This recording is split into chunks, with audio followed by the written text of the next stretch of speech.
Welcome to Heart and Hand, the Rangers podcast, the podcast that's very proud to lack class. This week on Heart and Hand, more coin-throwing madness as Rangers take 3 points in Paisley.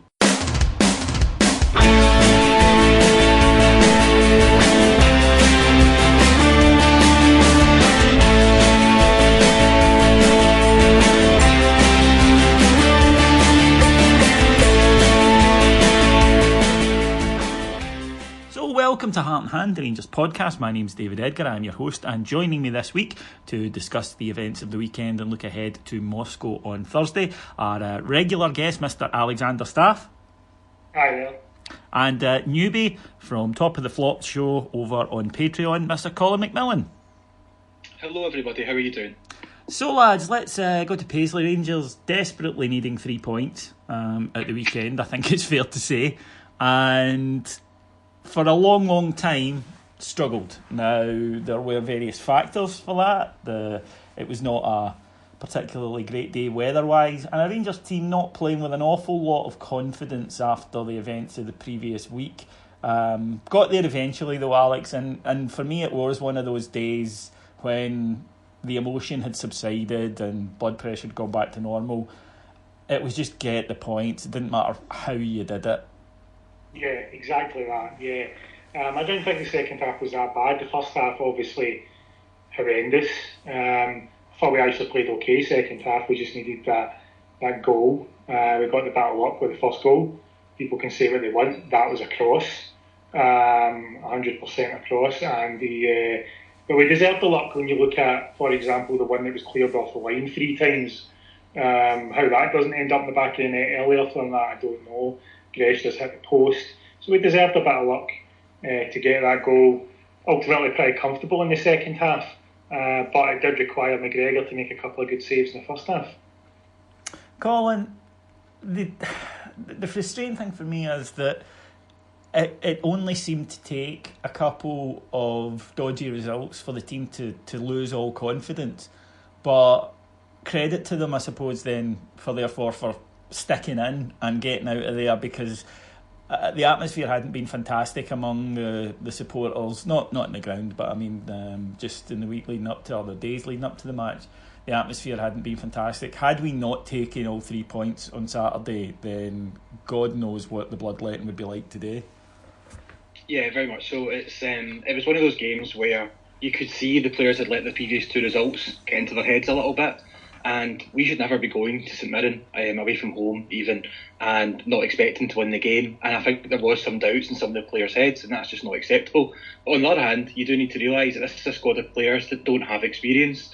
This is all new to all of them, and they're not used to sort of the demands that playing for Rangers has, and they've not really been through spells like this before with that sort of level of expectation on them. But watching the game back, it wasn't as bad as it was watching it live, I don't think. I think when you watch it back and you know the result, a little bit calmer, especially the second half. I think we deserved to win. It just wasn't a pretty watch. It wasn't nice. It wasn't a good game of football to sit down and enjoy. Alex, it was a very Scottish game of football because gusts of 40 miles per hour wind, making it very difficult. Any sort of passing, never mind long passing, but any sort of passing at all. Driving rain. Our podders who were at the game on Saturday told us that it was actually worse in the ground than it looked on television. And I know we don't like to go on about this, and the reason I bring it up today is because we did win, so it's not sour grapes or looking for an excuse or anything. We got the 3 points, but it is difficult to play football in that. We've all tried it, and even for professionals, it's hard to play silky soccer. It favours a side who are going to set up, as St Mirren quite correctly did, given their league form and position. I have no problems with the way they tried to play the match, but it favours trying to destroy rather than create. And you'd said with the win behind us in the second half we should see an improvement, and we did. Yeah, I was surprised by the amount of people writing off the weather. I mean, I'd even mentioned it to you guys the night before when I seen the forecast. I said, look, that's going to have an effect on the game. It wasn't, looking for early excuses for a poor performance or anything. It's just the way that it is. That's the way football goes when you've got that sort of wind and rain. It has an effect, and it wasn't particularly swirling around or going across the pitch. It was firmly going from one side to the other, and you could see the difference in St Mirren in the second half. where they couldn't get out. They absolutely could not get out of their own half for most of that, because anything they tried was just coming back on them. Yeah. And the wind had died down a little bit by then. The goalies' kickouts that weren't getting to the halfway line. Yeah, and by all accounts, it had died a little bit by then. It wasn't quite as bad as it was in the first half. We didn't create much in the first half, no doubt about that, but you could see the ball holding up even across the ground. It's one of my favourites, that, when it's really windy, the ball needs to be played in the deck. It's a sphere. It's a very light sphere in relative terms. Kicking it along the ground does not stay along the ground when there's that wind against it. No. That's the whole point of, the physics of the ball, right? So, it's just there's no easy answer to it. And I thought that Gerrard, after the game, saying that the first half was about, keeping level or maybe edging a lead, because he was very confident things would be better in the second half with a win behind him. I was just surprised at so many writing it off. And I get it, we weren't great, but I think it had an effect. It made us look worse than we actually were. I thought the second half showed that, where we created a number of chances and looked a lot better with a win behind us. And I just think that, we're not playing that great. And we had, Grezda making his debut in a horrible day. I say his debut, sorry, his first start. Like in a horrible day, trying to settle in. So, that wasn't ideal for him. None of our attacking players looked good. Ryan Kent, anytime he tried to run with the ball, just wasn't happening for him. Any balls through were holding up. Goldson was playing the ball in the air far too often for that weather. But it was just, the first half really was just to get through it, make sure you don't go behind, go out in the second half and pummel them. And ultimately that worked. I'm not going to claim it was a great performance, but I don't think it was a day for a great performance either. I'd agree with Colin, having watched the game back and again, knowing the result and being a bit calmer. There actually was some decent stuff played second half, especially, as I say, considering the conditions. And Rangers absolutely deserved to win it. St Mirren fought very hard, but in the end, Rangers were overrunning them.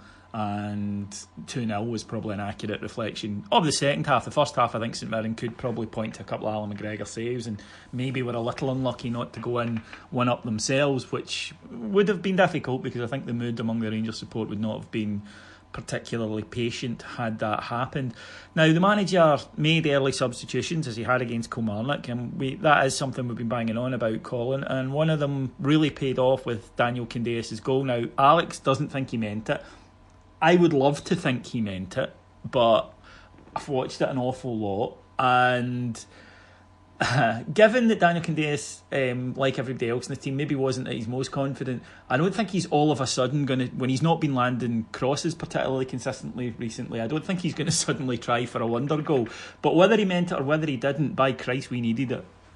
Yeah, we needed it. At the time, you would have accepted a deflection off somebody's arse into the goal, to be fair. So it doesn't really matter if he meant it or not. It went in. According to Gerrard, in one of the conferences after it, Daniel Candeias is saying that he did mean it. I don't believe it for a second. It wasn't the game, it wasn't the conditions, and it was too important to be trying for wonder goals in the first place. He's saying he did mean it, you mean? He did mean it, yeah. Right. Well, of course he's going to say I would fucking say that. I mean, of course. I'd be very disappointed in any footballer who said afterwards, no, it was a cross. I'd be going, yeah, I meant it. Yeah, I looked up, saw the keeper off his line, chipped it. I can do that. I'd be gutted, but it doesn't necessarily mean we take his word for it. Footballers, God love them, but they've all claimed a throw-in. We've seen hit them, haven't they?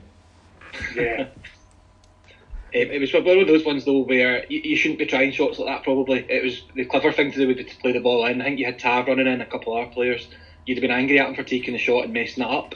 But like we've said, the goal was more important than the sum of its parts. And gave us a platform to go on, and then I think Rangers did really well. And then came the moments at the end that probably defined this match. And that was, first of all, Alfredo Morelos.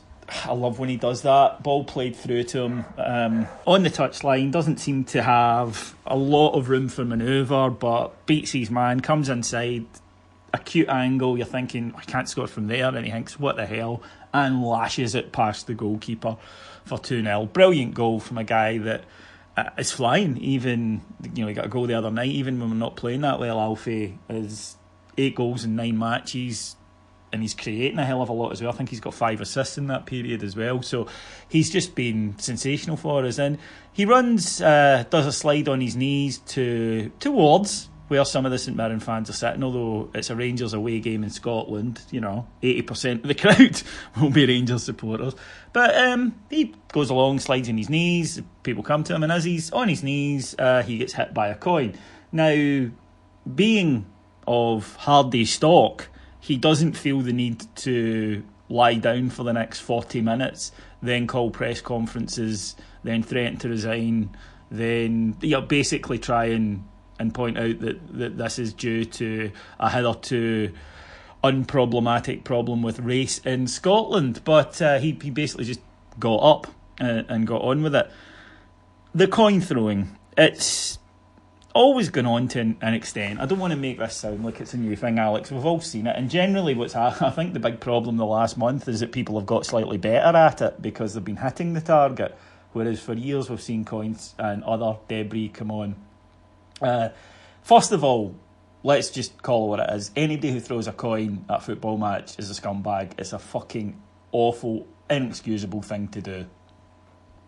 Yes, absolutely. And it's a cowardly thing to do because you'll probably be identified these days, but in the moment you are pretty much hidden, in a sea of people, and you don't feel there's no sense of responsibility, I don't think, when these people are doing this in that moment, and that comes afterwards. So in the moment it's a bit of a cowardly act as well. As you say, this isn't something new. It's not unique to Scottish football either. It happens everywhere. You look at some footage from some other places and some other countries, and in truth what happens in Scotland is pretty tame, but that doesn't excuse it in any way. Yes, as you say, the issue has been that people have actually been hitting people now, and this is not something that is suddenly an issue. This has been going on for years, decades now, right? I mean, the Hugh Dallas incident was the first kind of high profile one, but it was happening before then.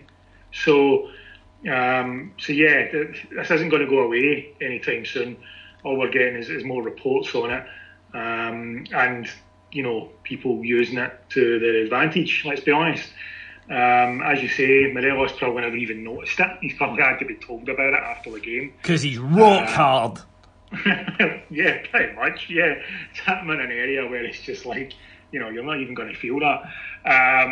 So he's probably not even noticed it. But I don't know. We can condemn it and all the rest. I just don't know what you can do about it. There's talk of strict liability and all that. I've got my thoughts on that. That's a kind of ridiculous approach. It's not going to go away anytime soon. The best you can hope for is that these kind of higher profile cases, shall we say, will educate some people and make them think twice about it. Yeah, as I say, I don't buy the really angry for a few seconds or drunk excuses, because I've been really angry and drunk at a football match, managed not to do it, so have all of my mates. It doesn't wash with me, Colin, that's why people do that. I suspect it's just in the moment. Don't get me wrong, I don't think they go into the ground beforehand saying I'm going to throw a coin at somebody, but it's in your personality. If you do this, you can't suddenly claim it's out of nowhere, because the proof of the pudding is that the vast overwhelming majority of fans at games, it never occurs to them to do it. Yeah, for sure. It's in your personality. It's a scumbag thing to do, and it's not such an involuntary thing to do either, I don't think, because you actually have to put your hand in your pocket and get the coin out first, especially in this weather. Yeah, it's not like you've got the coin ready to go and then you just go, I'm going to throw this now. It's crazy, and I don't want to sound like my mum, but is it going to take somebody getting their eye out before it really becomes an issue? Because that's the worst thing that could happen. Amazingly, that stand that the coin was thrown from had posters up in it this weekend asking the St Mirren fans not to swear, as it was affecting people's enjoyment of the match. So obviously don't swear, but throwing coins is alright. And for me as well, it was quite funny that in Paisley they're not throwing the same £1 coins you get in Edinburgh. It was a 50 pence for Alfredo, so that says more about Paisley there probably than it does about There's a terrible comment on the Scottish class divide right there. I've got to ask, who carries the coins? Who carries that many coins these days? I mean, I know you go for a few beers for the pub and all that, but you can even pay by card down there. I mean, they're going to get to the stage 10 years in it that people are launching like all mobile phones at people because like they don't need them for their Google Pay anymore or some shit like that. Like, I mean, who carries that many coins that they think to themselves that, you know, oh, I've got a spare 10, 50 pence here, I'll just launch them whenever I get a chance at whoever happens to skid down. I mean, come on, like, I don't get it at all. Like, honestly, the amount of times I'm strolling about these days with absolutely no physical cash on me makes me wonder, and I go to plenty of football games like that as well. You know, where the hell are they all coming from, man? It's also something that, David, you can just never ever do because you'll be identified really quickly because your coins are all blue. Yes, exactly, my blue pounds. But actually, what I always worry about for these people, or think would be ironic, is if, you know, those little tokens you get on keyrings to help you get a supermarket trolley. Yeah. What happens if you fish that out by mistake, chuck it, and it's your house keys? And you've got to go on it and say at the end, can I have those keys? Did you throw that? No. You know, you're kind of screwed if that happens. But, you know, we're joking about it. And as Colin says, you know, they'll have somebody's eye out and probably later on, be careful with that swan, it'll break your arm. And don't go out after you've had your shower because your hair's wet and you'll get the flu. These are all true. These are all great mother statements that are true. But, you know, we are joking about it. And it is, you know, we've condemned it, right? And I don't mean that in a sort of, well, we've condemned it, let's move on way. It's a serious thing. It should be stopped. I suspect this rash and of them and the attention that it's got will see them. We'll see these people, the ones that have done it recently, be made an example of. Courts tend to do that in high-profile situations, and that's what will happen. And hopefully that will put a stop to it. Because I think a lot of it is copycat. I don't think it's a surprise that all of a sudden you get a rash of it. I think it becomes a copycat thing because it's in people's minds because they've read it in the papers, and a lot of people these days are easily led. Speaking of which, you can buy Heart and Hand branded tat from our website, heartandhand.co.uk. We need to think about a way of getting subliminal messaging into the pod, lads, with Christmas coming up. Maybe in the background Alex can just be going, bye tat, and that'll work. But we have to talk about the difference in reaction between the two incidents of the same thing this week. And the first one was Neil Lennon. Now, Lennon made the most of the situation right from the inception of it, where he checked to see if he'd been hit by a coin, found out he had in fact been struck on the jacket with the coin, went down clutching his face for some reason, but then lay there and really milked it. Then in his press conferences has suggested he's the victim of racism and that it happens all the time. As we know with Neil Lennon, nothing's ever his fault, so you know we can't in any way suggest that he may have been by goading the Hearts supporters. He may have, and you don't deserve it. It doesn't excuse it. That's something I think people confuse when you say, well, you know, if he doesn't goad the supporters, that doesn't happen. You're victim blaming. Well, no, we're just pointing out a fact. If you go looking for trouble, there's a chance you're probably going to get trouble. But that's who he is. But the sympathy comes out. The press marched four square behind him. Anyone saying anything off message, then you're horrible, you're a bigot, you're condoning this. I saw one journalist suggest that it's akin to saying that women who wear short skirts deserve to be raped, which is both a vile and ridiculous comparison, and so on and so forth. Alfredo Morelos gets hit by a coin, silence, nothing.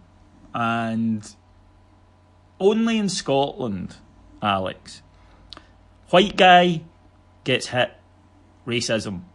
Black guy gets hit, nothing. There is a problem with racism in this country, and that illustrates it, but it sure as fuck isn't what the professional victim group want it to be. No, it's not. I'll say this, I don't believe for a second that Neil Lennon's day-to-day life is all, you know, flowers and roses, right? I get that the guy's had things aimed his way that have been over the line, etc. For him to try and claim that he has absolutely zero responsibility in the way that he did, his press conference was a meltdown. The one the next day after the game, that wasn't the considered plea of a man who, you know, is just at the end of his tether with the way he's being treated, and he's asking for a bit more tolerance and patience. That was a meltdown. he was absolutely rambling. He was all over the place, and he was clearly, in my opinion, not fully aware of what he was saying. So I'm not going to claim it, but Neil Lennon has to ask the question as to why, if he believes there is a problem in Scotland with Irish Catholic racism, as he was putting it, then why do so many Irish Catholics come in and out of Scotland in football? We'll just say it's a footballing problem, okay, we'll grant that. Why have so many done that and not been given any abuse or anything close to the abuse that he's getting? And that's mainly because they've not looked for it. They've not went searching it, and he has. He's absolutely went searching it. And he can try and claim that it's we started it or whatever. That's not how it works, you know. If there might be a case that other people have booed him first or whatever, but that happened to plenty of them, and they just brushed it off and got on with it. He's made it worse for himself. I'm not surprised there was very little made of the Morelos incident, in truth.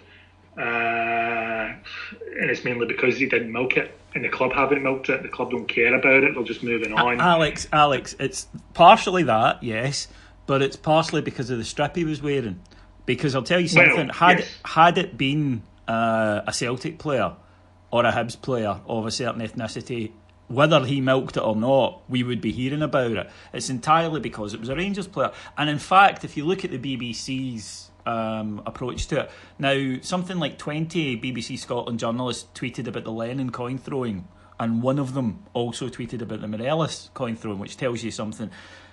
After the incident, the BBC doesn't discuss the Morelos coin throwing incident. It looks for examples where they can say, but look, they did it. And now we're hearing, no evidence, but we're hearing Craig Sampson, the St Mirren goalkeeper, had coin thrown at him. It's the hypocrisy at the base of this. It stinks. Nobody's worried about coin throwing. Nobody cares, if they're being honest. None of them do in the media. They don't give a flying fuck. It's, can I use this to further my agenda? And if they can, it's a thing. If they can't, they're not interested. And they had, because it was a Rangers guy who did it at Livingston. It was at Neil Lennon, which is to their bigger point. That fits what they need. But then, when it's Saturday and it happens to a Rangers player, sorry, that's no use to us, that's not what we want to talk about, let's ignore it. So, yes, you're right, I think Morelos handled it, like an adult, but I do think it's got nothing to do with that and entirely to do with the colour of the strip he was wearing. Yeah, I mean, there's every chance of that. I'm maybe being a bit generous there. I'd have been curious to know if the club had made some sort of statement on it or whatever afterwards, how that would have been reacted to. I'm firmly of the belief, though, that, and this very much feeds into what you've just said, I'm firmly of the belief that Rangers can't lead any campaign in Scottish football now. We can't be at the forefront of anything. There's been many a time in the past couple of years that what we've tried to do, like the compliance officer statements and things like that, would have been to the benefit of the entire game of Scottish football and was more than justified. But because it's Rangers, it's just sour grapes from that lot, So yeah, you're probably spot on there. The colour of his strip made a big difference. I just think that had we it would have been interesting to know what would have happened had we made more of a thing out of it than we did, which is we've done exactly the right thing. We pretty much ignored it, and we'll let St Mirren deal with whoever it was that threw the coin in. It looks as though they're going to do that. To the best of their ability, which is more than certain clubs have in the past as well. Yeah, phantom lighter throwers are still at large. Now, Colin, game's done. Rangers 2-0 up, and in the aftermath of the celebration, Daniel Candeias, as he's running over, gives a bit of verbals to Anton Ferdinand, who I think had been, the two of them had been winding each other up previously, and Candeias turns round and makes, I think, a kind of kissing gesture to him, as much as, get it up you. Pretty harmless, goes over and celebrates with Alfie.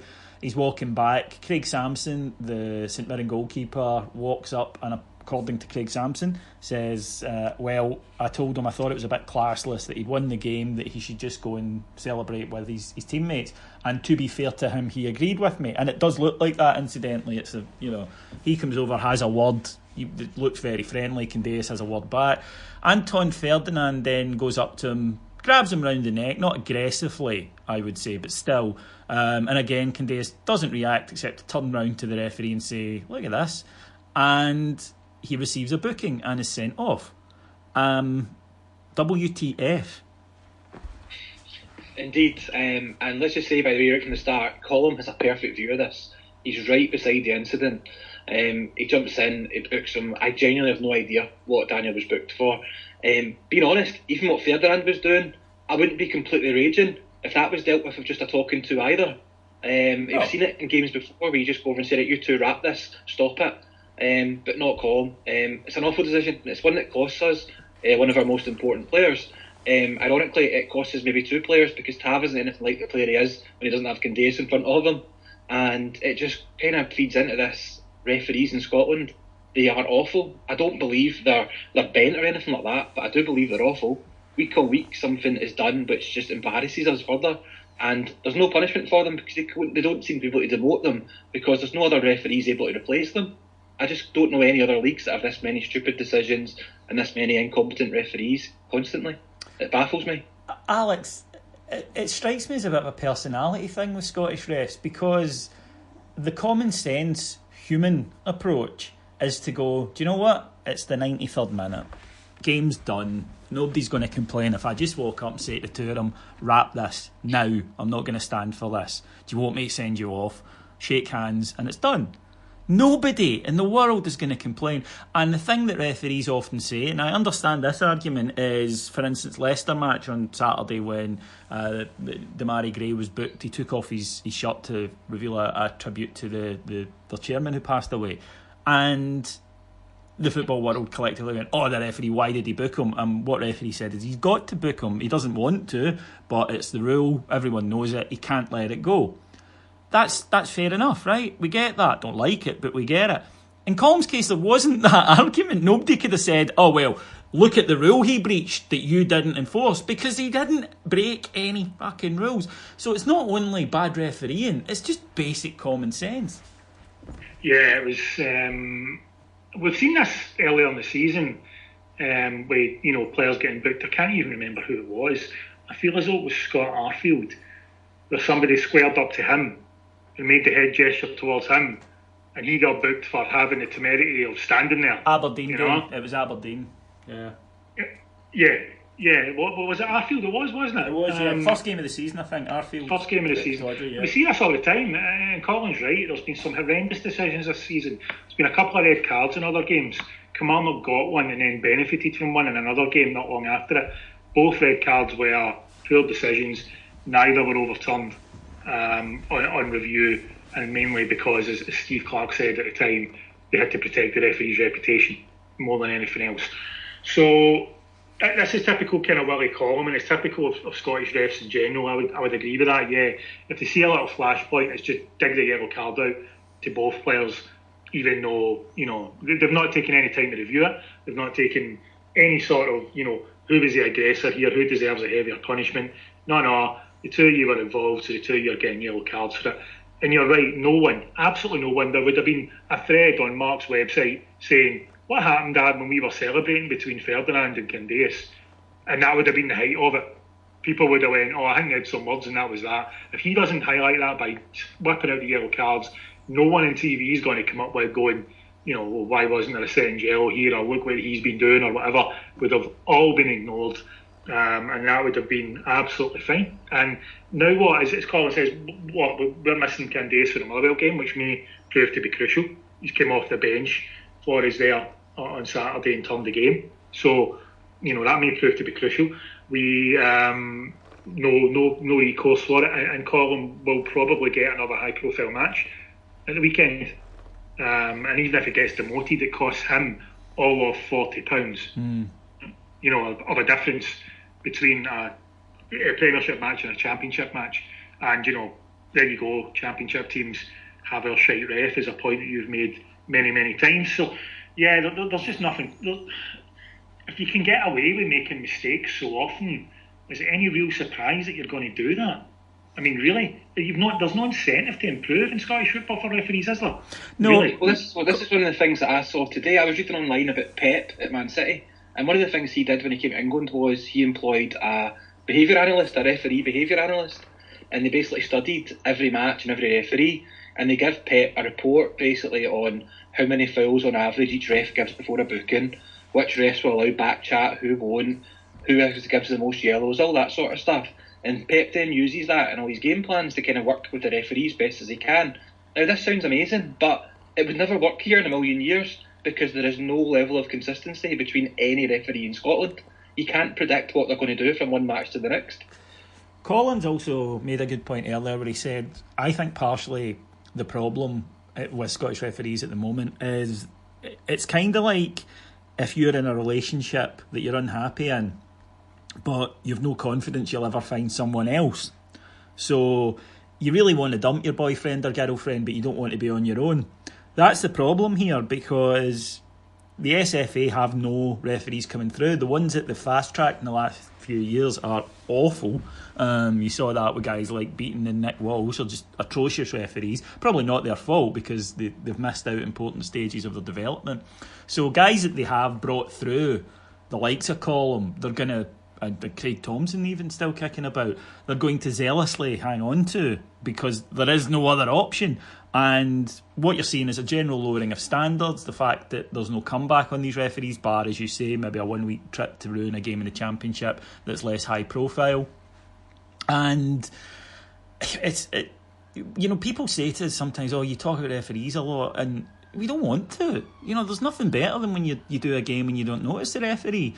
But when they make these decisions, and they are so often decisions they shouldn't be making, that they should get right.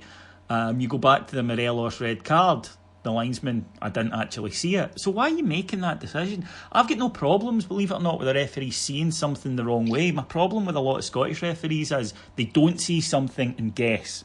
And that is against everything referees are told. You're told never to guess. If you see it, give it. If you don't see it, you can't give it. Even if that means you're wrong. But that's what you stick to. And to be honest, I would think, Alex, that that's a far, far easier thing to live with. If after the match the referee is asked by the manager, why didn't you give, or why didn't you give, it would be, and he says, I didn't see it. There's not a lot you can say there, is there? It's fair enough. It happens very quickly. You don't have instant replay. We get that. But when it's a decision that he has created something in his mind because he admits himself, I haven't actually seen it, but I suspected that this might have happened, that kind of throws the whole ethos of what referees are supposed to do out the window. It does, yeah. Managers are never going to be happy either way, let's be honest. We know that. If the referee was to say I never saw it, managers and fans would see that as a cop-out a lot of the time. And they need better support, and we need to remember it's not just the guy in the middle that, as you pointed out rightly, linesmen are involved, fourth officials are now involved in decisions, it seems. But ultimately, it's no use saying to us just now, we don't have enough referees. I get that, that's fine, I understand that, and they've had to fast track some people. I also understand that it is of absolutely there's no comfort in the knowledge that these referees might be good referees 5 years from now once they've picked up the necessary experience. It's no good for the 5 years it's going to take them to get there. They're too important a part of the game to be making as many mistakes as they are. They're costing teams points, costing teams vital players, getting into big matches. It's happening far too often now. And yes, we are bored of talking referees. We are absolutely sick of it. But if they're going to continue to be as poor as they are, and they're going to, and as I say, they're just too big a part of the game, it's going to come up every single time. Yeah, and that's unfortunately what happens. But Rangers getting out with the 3 points, a big 3 points for us. We really needed it. That's us up to third. Nobody's celebrating that. I'll just say in the table beginning to take on a more realistic look. And Hearts, with all due respect, Colin, appear to have begun to regress to the mean. They have been incredibly unlucky with injuries, don't get me wrong, but it does appear that Celtic will, motor towards another title with only us potentially capable of stopping them. So we have two pretty straightforward looking fixtures coming up now.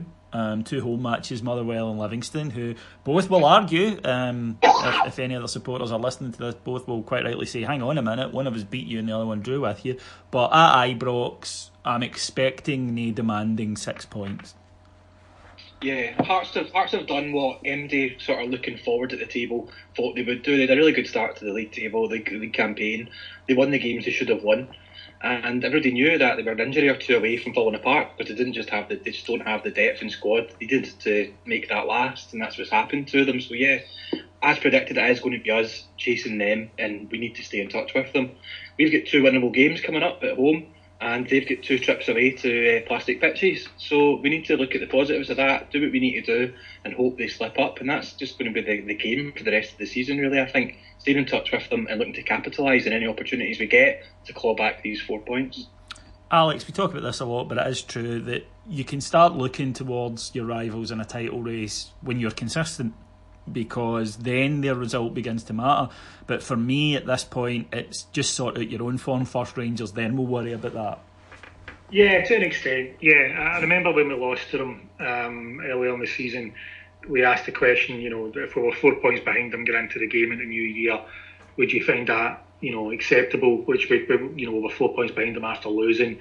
People were saying yes, because it would mean that we've shown a level of consistency, matched their results. We've matched their results. The issue right now is that their slump came early in this little run of 6-7 games, and our slump seems to have come now in terms of performance levels.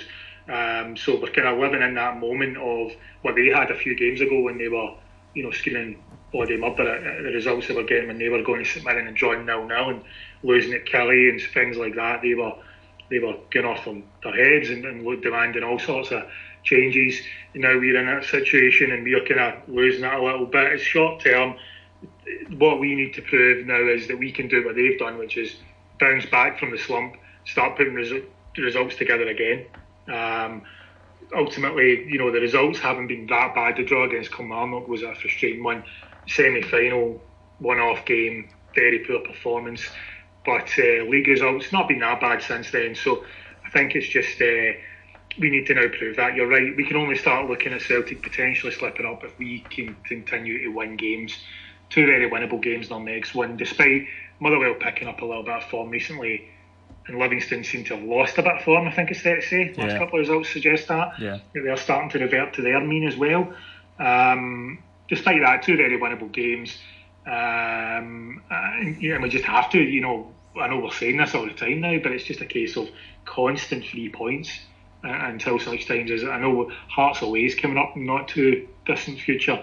That'll be an interesting one, but again, you just got to go in there. If we want to stay in touch, we need to win those games. It's really that simple. If we can go into the end of the year still in touch at the top of the league, I think that's pretty good going for the challenges we've faced so far. But let's not get too far ahead of ourselves, I guess. No, the next match is of course always the most important with Rangers, and on Thursday night we continue our rather special European run so far when we're going to Moscow, Colin, and aiming for what I think at the start of the season would be the somewhat unbelievable achievement of our 12th unbeaten match in Europe.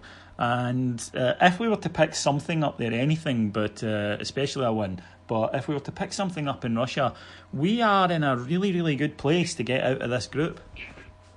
We really are, and it seems to be the case before every game in this group, but we seem to be getting them at a good time. They've lost their last 4 home league games in a row.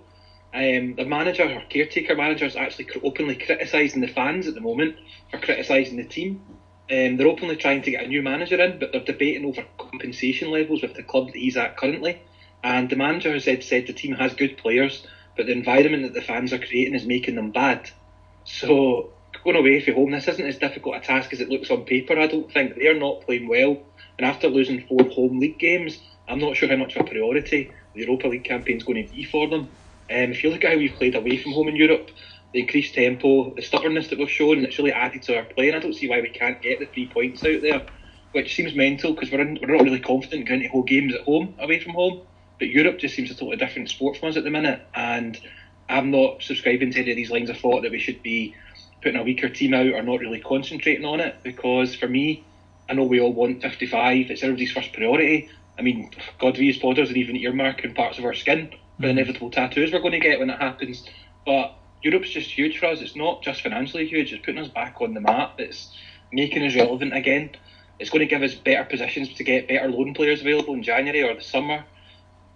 It's going to give these young players in the squad experience that they're getting playing these sorts of games, and obviously it's given us huge financial benefits as well. And just from a fan, Rapid Vienna is the sort of night, the sort of game you want to go to. That's why you buy your season ticket. for that atmosphere, that occasion, the noise, and crucially the result. And for me, we go all out to win on Thursday. I think we're capable of it, and we've made a really, really good start, and I just don't see why it has to end.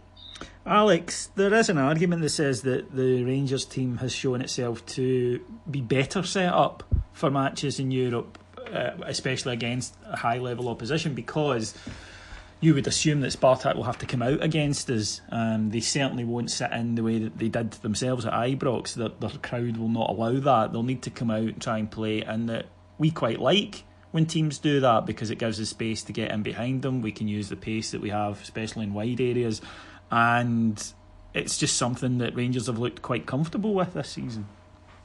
Yeah, we're a lot better at hitting teams on the counter, and you only need to. You can even look at Saturday.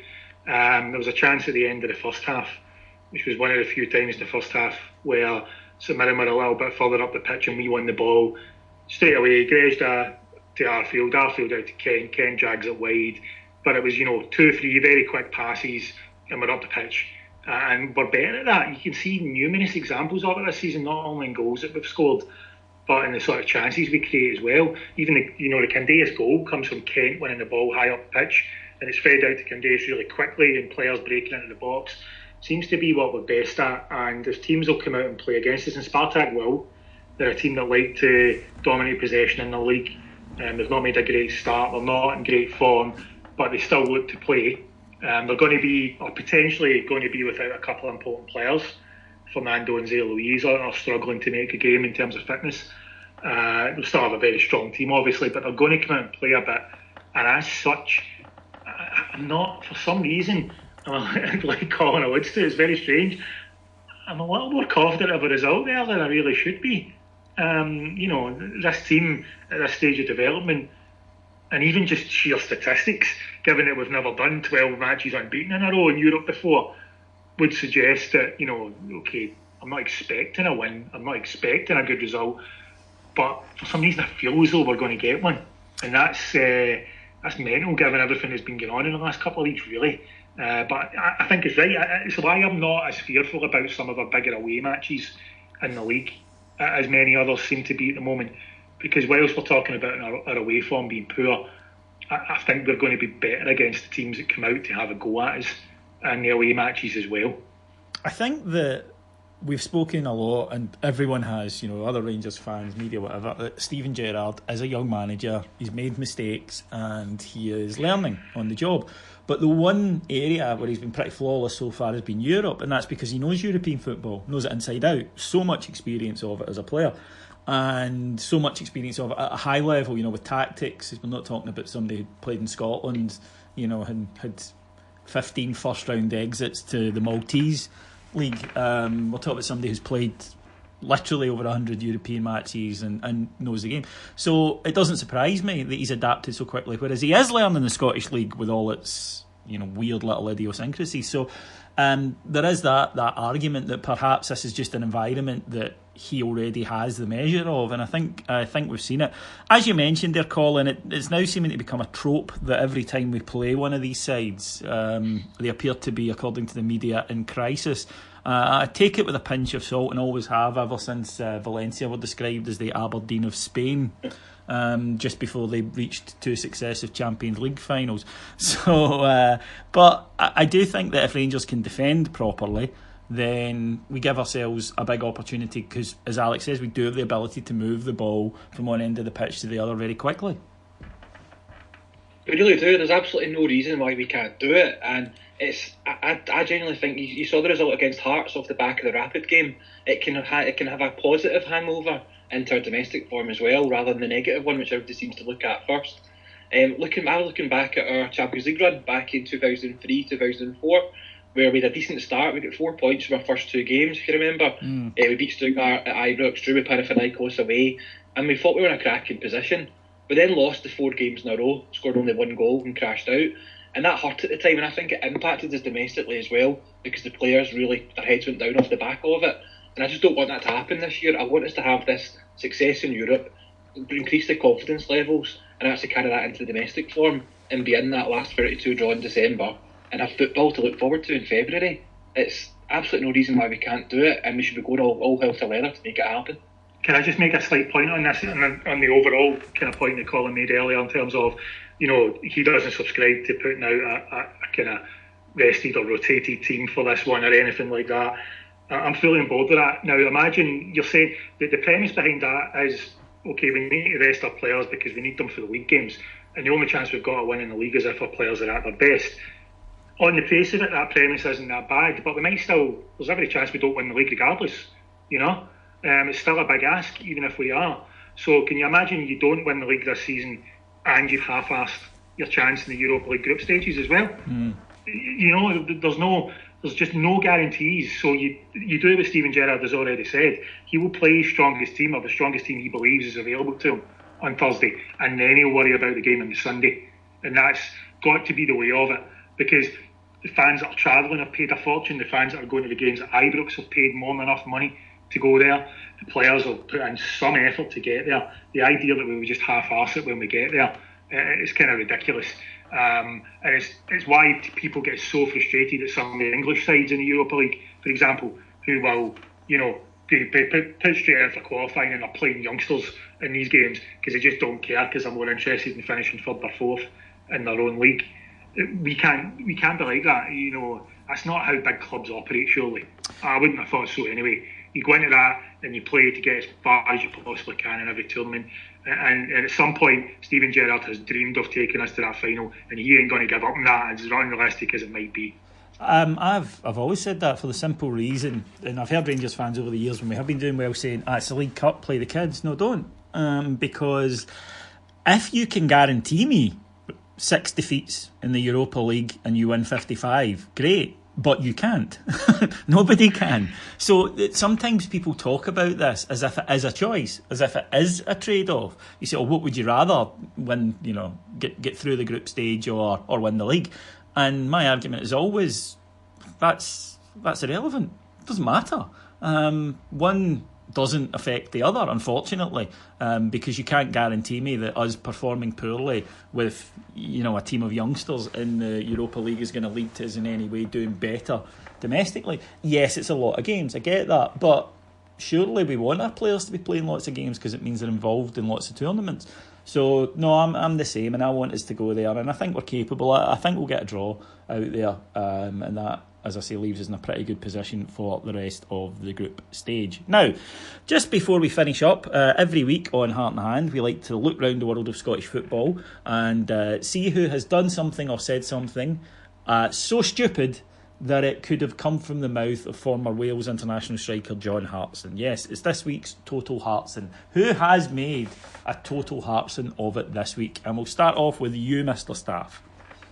Okay, so not Scottish football, sadly, but someone who we all love, I'm sure, or every football fan loved, because he was a joy to watch, and that's Ronaldinho of Brazil fame. Wonderful player. Who recently had his passport seized, and I say recently, it was maybe in the last day or two, by Brazilian government for having a debt of €2.2 million for building a fishing platform in a river that was like protected land, so this was against the law.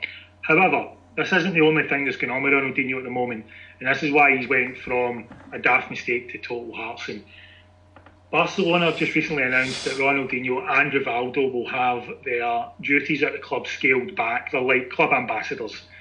That's going to be scaled back because they have backed the president-elect for Brazil, the man who's been voted in to be their next president, a man called Jair Bolsonaro. If you've never heard of Jair Bolsonaro, ladies and gentlemen, please Google him, because here are a few of Jair Bolsonaro's more famous statements, and I apologise in advance for any and all insults / offence taken. Yeah? If this needs to be edited out, I understand. No, because this is legitimate. This guy, rather terrifyingly, is now a world leader. Yeah. Jair Bolsonaro, the next president of Brazil, who Ronaldinho has, very publicly backed, has said in the past, I would be incapable of loving a homosexual son. I'm not going to be a hypocrite. I'd rather my son died in an accident than showed up with some bloke with a moustache. Number one. Yeah? Yeah, that's not great. No, it's not a great start, is it? What worries me is that was number one and you were easing us in. there are a number, and I'm trying to pick, the more palatable ones. And that's one of the more palatable ones, would you say? Would you believe? This is a man who has come out and said he's in favour of torture in terms of like criminals, etc.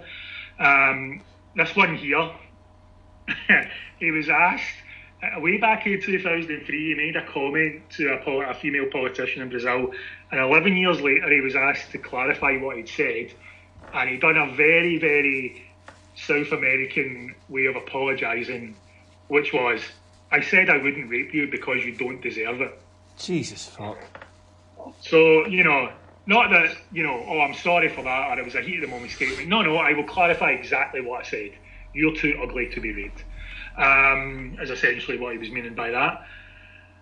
He's in favour of dictatorships. We Brazilians don't like homosexuals was one of his lines as well. The scum of the earth has shown up in Brazil as if we don't have enough problems of our own to sort out. That's his immigration policy. And yes, Barcelona, knowing what he was like, which is essentially, Trump without any sort of censorship, have scaled back Ronaldinho's duties at a time when he owes the government €2.2 million. Funnily enough, after backing this guy, the Brazilian government go and very quickly grab his passport to not allow him to go out to a public event in Kenya. That's what you get for backing the far-right guy, I would say. That's kind of what happens, regardless of what pals you've made. If you back a guy with those sort of attitudes, you never get any favours out of it, do you? No. It's funny, though, that a country that's famous for Carnival and they've got a problem with homosexuality. This guy certainly does anyway, I believe it's actually illegal for any Brazilian to receive a cap for the Seleção unless he's had sex with a transvestite. So I don't quite get the homophobia. But yeah, as Alex says, if you read some of the comments of this guy, he's genuinely a very unpleasant man. He's actually been a fringe figure in Brazilian politics for years, just an absolute right-wing nutcase. But because the country does have a lot of serious problems, particularly with drug gangs and crime, people are doing what they tend to do in these circumstances, which is, we must do something. He's something, therefore we must do that.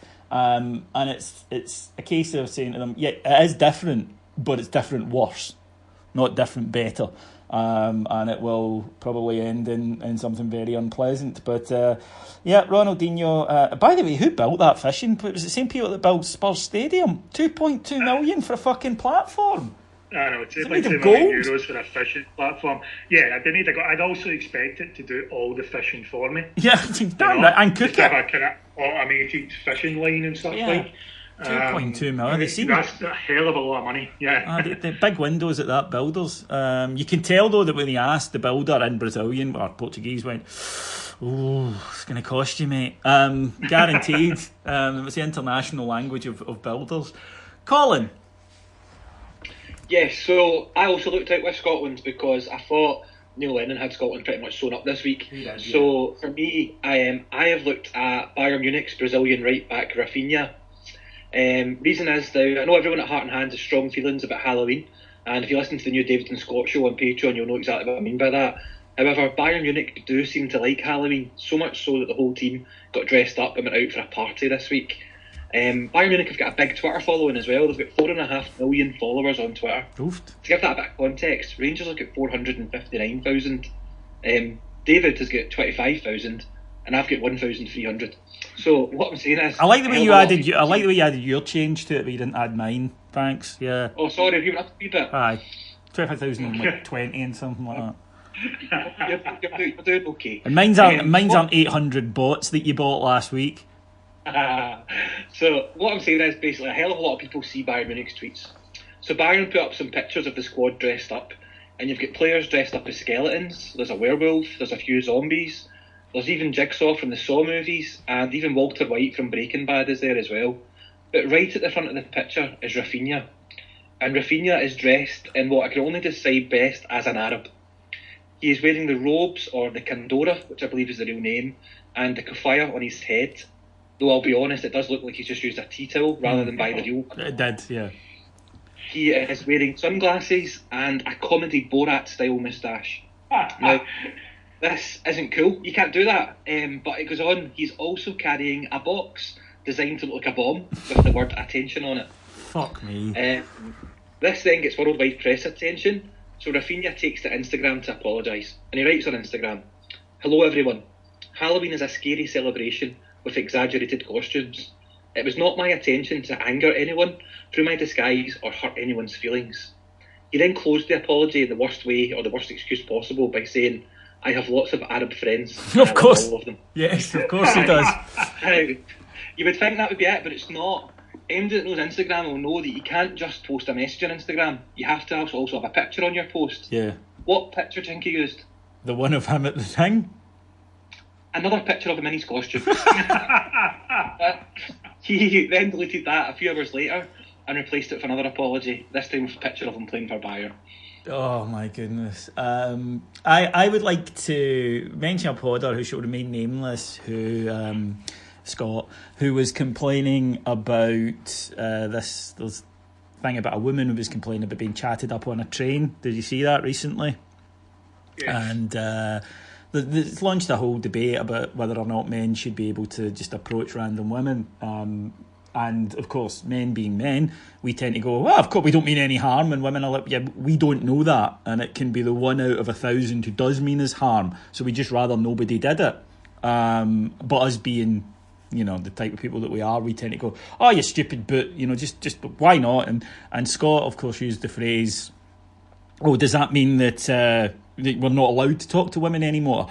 And I'd like to give credit to the Twitter person who said, if you're the type of man who says, oh, I suppose that means I'm not allowed to talk to women anymore, then yes, you're right, you're not allowed to talk to women ever. So I would nominate our friend Scott, but I'm not going to. Nick Rowan of the BBC would be a candidate. I don't know if you saw this, lads. Last week at the memorial to the Leicester chairman and the people who died in the helicopter crash, he was caught on camera by a rival news organisation speculating that the female traveller on board was in fact the Leicester chairman's mistress, and it turned out she was the co-pilot. And he immediately took to social media to say no offence was intended. Look, we've all said the odd kind of, you know, black humour speculation at times, but maybe not standing at the memorial when hundreds of people are laying flowers and there are tears going. You know, it's maybe just pick your occasion a little bit better. For instance, you don't turn up at the funeral and say, what a cunt he was. You know, he owed me a £5. It's you know, you may be accurate. He may well have been a cunt and he did owe you a £5. But pick your moments a little better. I'm going to go with Ronaldinho. So much of that, you know, backing a right-wing lunatic, losing his gig with Barca, but 2.2 million on a fucking fishing platform. Do you know what I mean? That's just outrageous. So congratulations, Ronaldinho, mate. You've made a total heart's-in of it. Right, folks, that'll do us for this week. We are actually back on Thursday after... in fact, we're not back on Thursday because, as you may know, we do Heart and Hand Extra, our second show of the week, but when we're playing on Thursdays, because of logistics, it's impossible to get it out in time, so we'll be back on Monday where we'll cover both matches. However, if you want to come see us live, we'll be playing the Loudon Tavern on Friday. You'll get the details for that on my social media feed. There are in the single figures of tickets left, but if you would like to come along and see us, it's the usual panel plus Craig Moore, and yes, we will ask him about the Olympics, don't worry about it, and take the piss. So if you want to come along to that, please do. The Loudon Tavern Ibrox one Friday night this week, which is I believe the 9th, and if you want to come see us, please do. If you want to hear more from us, go to Patreon. Alex mentioned there, or I think Colin mentioned there, the new show. If you miss the halcyon days of Gabe Adenage, then me and Scott have our own show over there, the imaginatively titled David and Scott Show, which drops for our $3.99 subscribers every week and contains very little in the way of football. And remember, we're not encumbered anymore by having to talk about football or even pretend to, like we had to do for years on here. So if you want to do that, just come along. It's patreon.com/heart and hand. And with Christmas coming up, why not buy someone the gift that they'll look at and go, oh, Aye. And that is a piece of heart and hand crap. You can get it from our website, heartandhand.co.uk. We've got mugs, key rings, t-shirts, hoodies, you name it. We have some substandard Chinese shite with a logo on it, and it's available to you in time for Christmas. Honestly, I'm cutting my own throat here. Thank you very much to our producers in London, Mr. Knightley and Paul Myers. To my wonderful guests, first of all, the lovely Mr. Alexander Staff. Pleasure, gentlemen. The tremendous Mr. Colin McMillan. Thank you, thoroughly enjoyed that, guys. We'll be back next Monday. Until then, take care. Cheers, bye.